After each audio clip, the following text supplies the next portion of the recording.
अभी अभी की महाराष्ट्र से सबसे बड़ी खबर अपडेट सामने आ रही है। बीजेपी ने अमरावती से निर्दलीय सांसद नवनीत राणा को दिया भाजपा का टिकट। पार्टी ने जारी कर दी प्रत्याशियों की 7वीं सूची।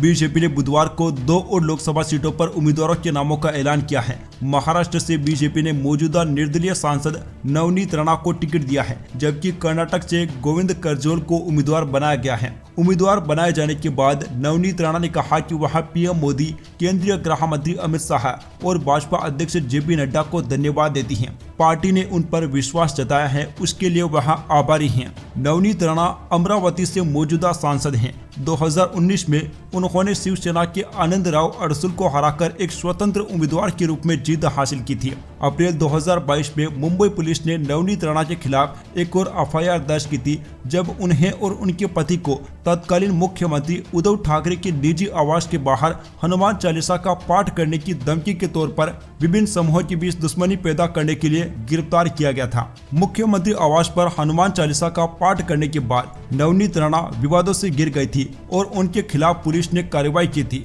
लोकसभा चुनाव के दौरान उन्हें टिकट दिए जाने पर कई हलकों में विरोध उठ रहे थे, लेकिन पार्टी ने अंततः उन्हें ही उम्मीदवार बनाया है। दोस्तों, हमने आपको इस बात की जानकारी 2 दिनों पहले ही दे दी थी कि अमरावती से नवनीत राणा को ही टिकट मिलने वाला है। बीजेपी पहले ही महाराष्ट्र के 23 उम्मीदवारों की घोषणा कर चुकी है। बीजेपी ने पहले 2 चरणों में अपनी उम्मीदवारी की घोषणा की थी। पहली सूची में 20 उम्मीदवारों के नाम थे, दूसरी लिस्ट में 3 उम्मीदवारों के नाम थे, जबकि अब इस लिस्ट में नवनीत राणा के नाम का ऐलान किया गया है।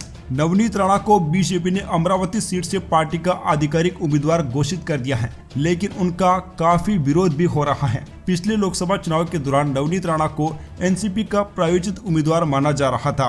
अमरावती में उन्हें एनसीपी का समर्थन प्राप्त था। उस चुनाव में उन्होंने जीत हासिल की थी, लेकिन पिछले 5 सालों में सत्ता के समीकरण बिल्कुल बदल गए। बीजेपी के खिलाफ प्रचार करने वाली नवनीत राणा अब बीजेपी के साथ में है और पार्टी ने उन्हें उम्मीदवार बना दिया है। नवनीत राणा की उम्मीदवारी का विधायक बच्चू कुड्डू और शिवसेना नेता आनंदराव अडसूल ने विरोध जताया था। नवनीत राणा की उम्मीदवारी घोषित होने के बाद इन दोनों नेताओं ने साफ कहा कि नवनीत राणा को लेकर उनका विरोध अभी भी बरकरार है। बच्चू कुड्डू ने कहा कि हमारा विरोध जारी है, हम हमेशा विरोध करेंगे। नवनीत राणा के लिए ये लड़ाई इतनी आसान नहीं होगी, नतीजों में यह जरूर दिखेगा। हम नवनीत राणा को 100% हराएंगे। Subscribe now and press the bell icon.